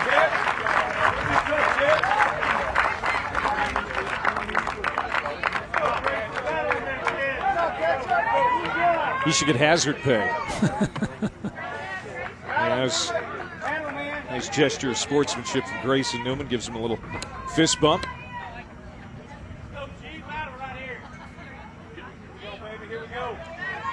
Some tears in the eyes of Ollie Masters. You can understand why. It's been a brutal night back there. Grayson Newman at the plate.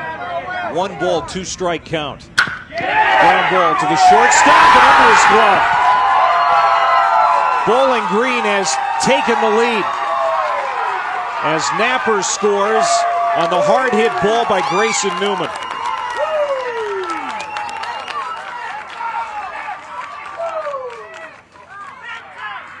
Nice job there by Newman, just hanging in there and moving the baseball. And even though that'll go as an error on Ruff, tremendous job of hanging in there against the tough LaCourse.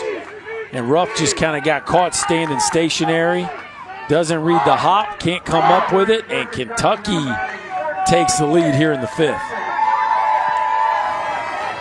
3rd Michigan error. That one's costly. 4-3 Kentucky.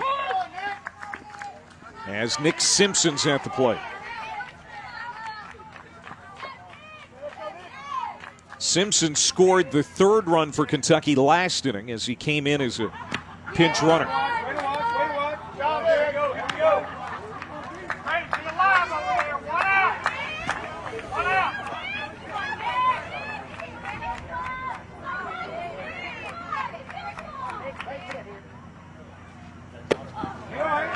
Strike on the breaking ball, 1-2. That's a big-time breaking ball right there. That thing is spinning. And again, the consistency not excellent at this point, but boy, is this an attractive young right-hander right here. Strikeout. Masters will make the throw to first to get out number 2. Newman to second base.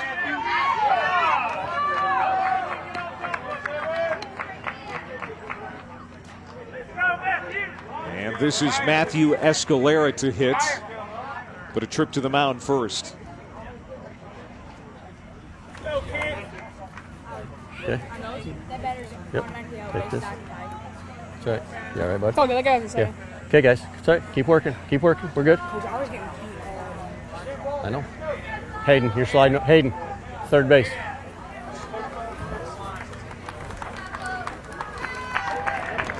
Pitching change for Michigan. Reese Southern comes on to throw. So 28 going to pitcher. We're going to take a timeout. Kentucky leading 4-3. And looking for more here in the top of the 5th. Sliding over to third base.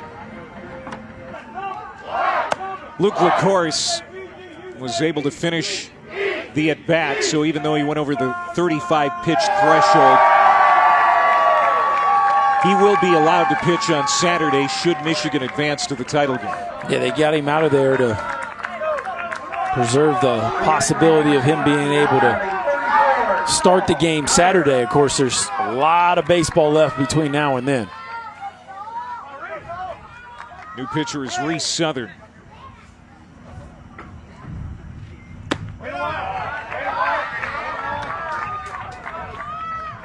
Reese Southern,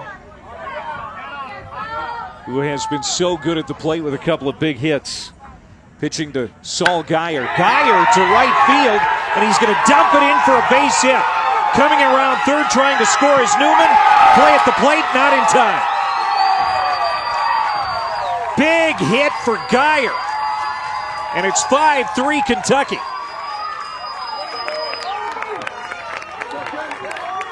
Wow, how about the production that Kentucky has gotten from some of their bench players? Saul Geyer comes in off a big, hard-throwing right-hander. Reese Southern dumps one into right field.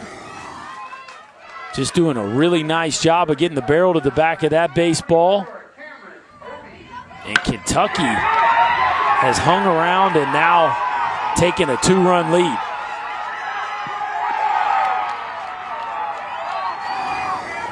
Saul Geyer, born in Ethiopia, adopted at a young age, came to the United States, has embraced this great game of baseball, and he has turned into a terrific young player. And he has given Kentucky a 2-run cushion.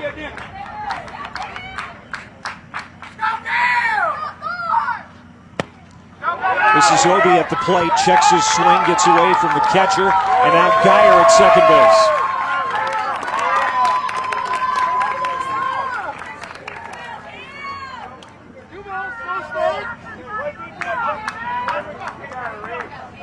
Obi struck out his first time up.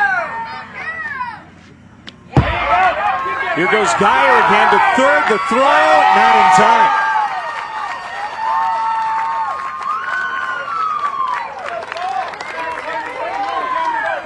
Geyer doing it. Big RBI base hit. Now advances on a couple wild ones.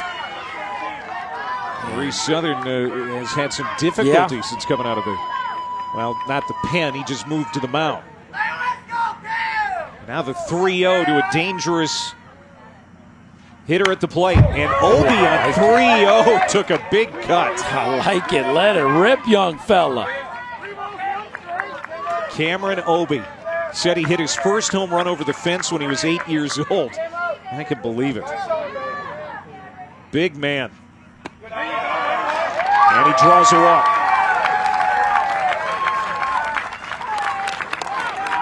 There's Dad with a big smile on his face.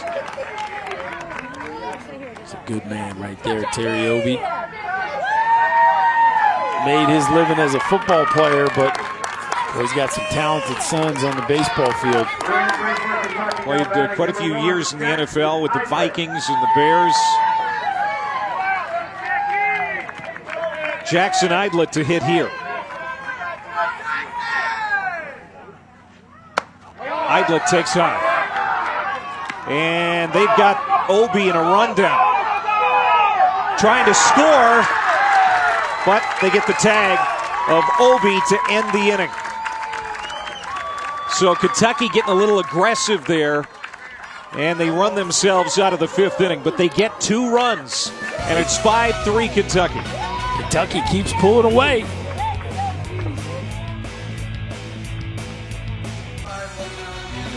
The action in Williamsport starts a week from today, Thursday the 15th.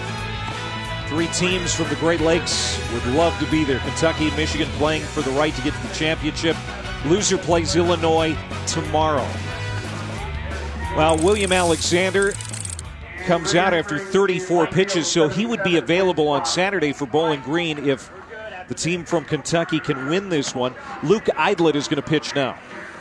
Yeah, so again, we see these teams continuing to try to manage their pitching staffs to make sure that everybody remains eligible to pitch at some point throughout the rest of this tournament. Now Luke Idlet gets a chance to come in here and make this 2-run lead stick.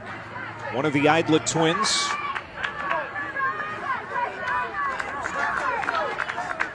'26 hitting for 24. Luke Idlet, a big basketball player too, loves the Boston Celtics. He's going to be throwing to a pinch hitter here to start the 5th inning.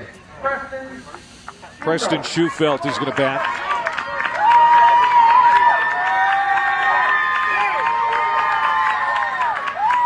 Good stick off the bench for Bay City, Michigan. Down 2 runs now. Puts the first ball he sees in play.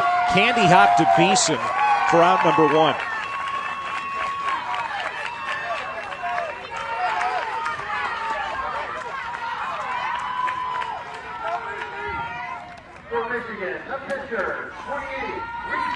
Now Reese Southern, who has hit 2 balls really hard, comes up for the 3rd time. An RBI double in the 1st, a single and a run scored in the 3rd.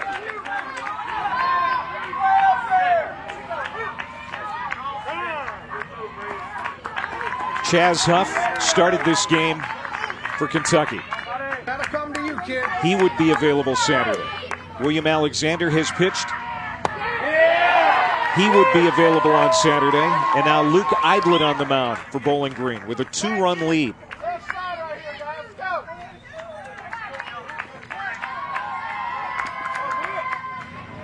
Got to hand it to Rick Kelly in the way he's managed his pitchers here tonight. Thinking about this game that he has at hand, and of course thinking ahead. And a guy that's been coaching Little League for 40 years certainly knows what he's doing.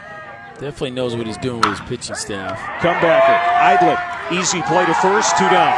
And not only is he making sure everybody stays in the game, or as far as the pitch count, and not exhausting any one pitcher for the rest of this tournament, but he's also continuing to give different kinds of looks.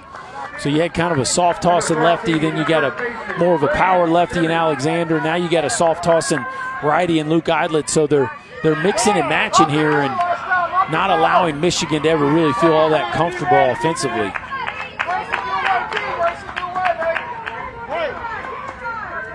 Braden Simmons with a couple of hits.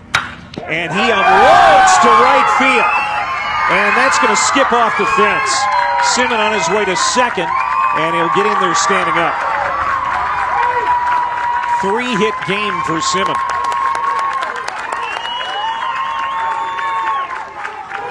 This kid's got a nice move, man. Watch that gather and rip shot in the right field corner. And I don't know if he thought he got that one or what, but it's a rocket, 1-hopper off the right field fence. Simmons strolls into second base with a beautiful swing of the bat. If this game had started on time, that probably is out because the wind was blowing out briskly to right field earlier today. It has calmed down considerably. We started close to 4 hours late because of lightning. And now LaCourse at the plate. He has a 1-strike count. He represents the tying run for Michigan here as this game is getting late. We play 6 innings in Little League. Foul back, 2 strikes. It's a pretty unique delivery from Luke Idlet. I don't know that I've ever seen a pitcher stride as open as he does It's a short stride that goes all the way towards the first base line. Watch his lead foot here as he makes his delivery to the plate. He's gonna step almost towards the first base line with his stride foot. To the right fielder. Napper makes the catch. And Simmons' double goes for naught in the Michigan fifth. Kentucky will take a 2-run lead to the sixth. 3 errors by Michigan and 2 unearned Kentucky runs, and that's the difference in this game, Chris Burke, as this Kentucky team continues to play for Mason Goodnight, their late teammate who passed away a couple of years ago. There's Mason's dad, Jeff, trying to get to Williamsport. Looking for insurance here in the 6th inning. Jackson Eidlet at the plate for Bowling Green. And he has to duck out of the way of that Reese Southern fastball. Reese Southern came on in relief last inning. Kentucky scored a couple of runs on him.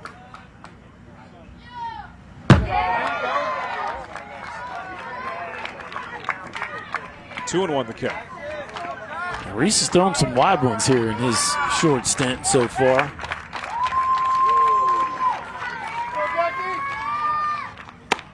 Three and one.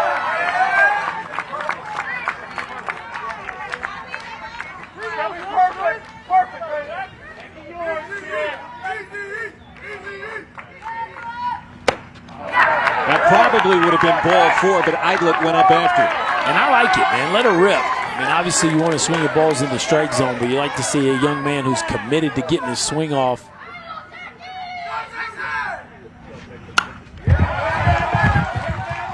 Takes another big hack. Here's Mom, mother of the twins, Jackson and Luke.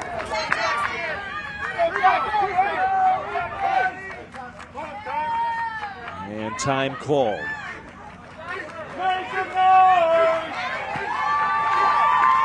Bowling Green got to Williamsport in 15 and 16, 2 wins away from doing it again. Called strike 3. And Southern gets out number 1.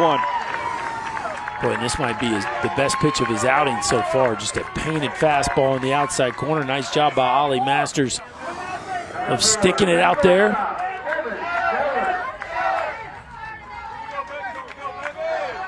Now back to the top of the Kentucky order. A couple of hits tonight for Shallard. Struck out his last time. This is his first time facing Southern.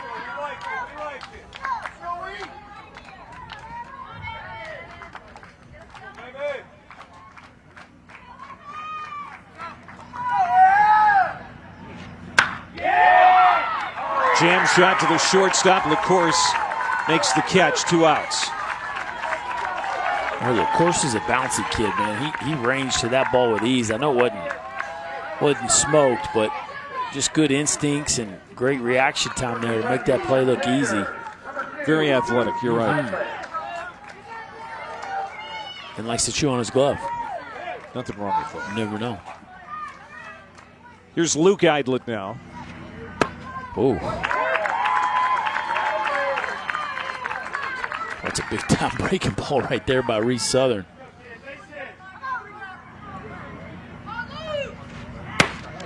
Inside, 1-1. The Eidlet's dad, Matt, 42-year-old financial advisor. He's the bench coach. Mom looks nervous. Yes, she does. 1-1 pitch. Caught the outside corner. 1-2. That's been a strike all night for Mike Marceau.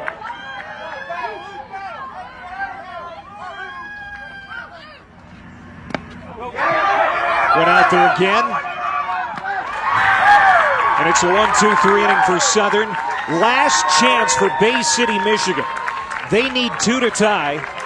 They can walk it off with 3.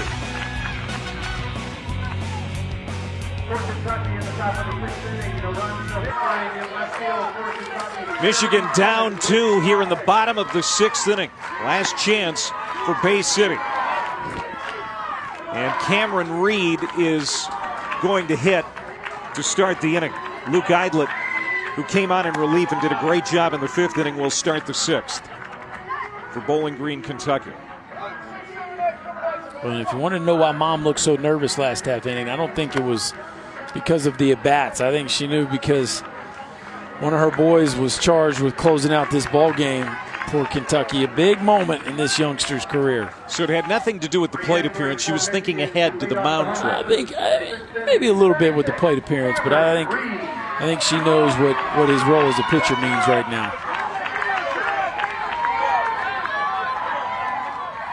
These parents lose more sleep this time of year probably than the kids do. No doubt. Cameron Reed at the plate. He was a strikeout victim earlier in this game.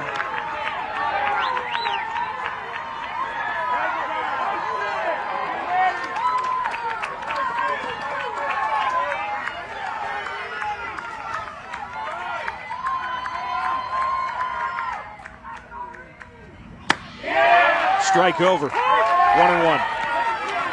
You know, Luke doesn't throw hard. He's not overpowering, but he is around the plate. Oh, yeah. He's going to throw strikes, and he can change speeds up to the offense to make the adjustments on the off-speed pitches. Strike 2.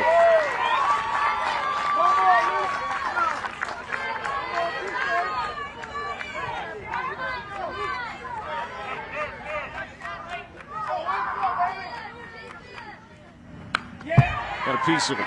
Back to that breaking ball. And I tell you, for a young man that doesn't throw it all that hard, he can spin it pretty well. That breaking ball has some bite to it. Definitely looks like he believes in what he has to offer, which is a big piece of the battle out there anytime you're on the bump. Struck him out. Reed goes down for out number 1. Conviction and what it is that you have and what it is that you're trying to do. And sometimes that conviction and that belief is more important than the stuff itself. Luke Eidlet gets a big first out here in the bottom of the 6th. Nick Naylor at the plate.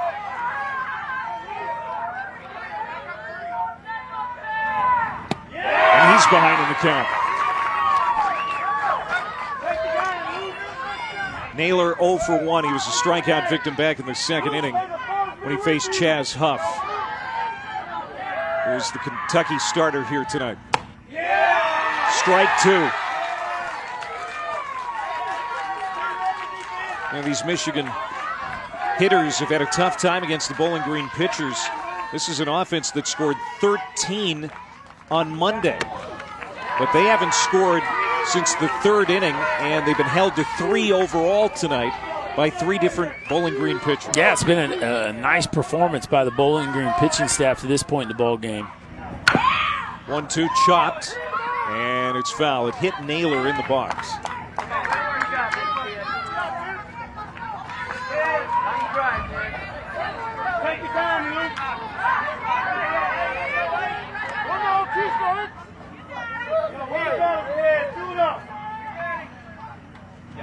Struck him out.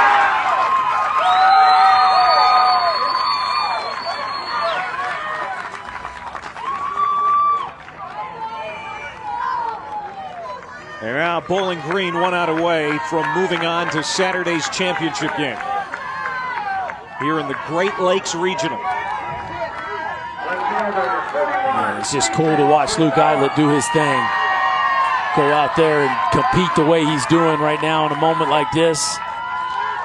Pretty fun to watch. Nathan Gwizdala at the plate. And Eidlet starts him outside.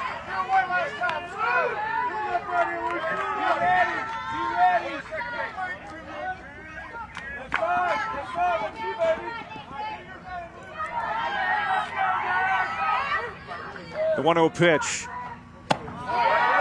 This is high, 2-0.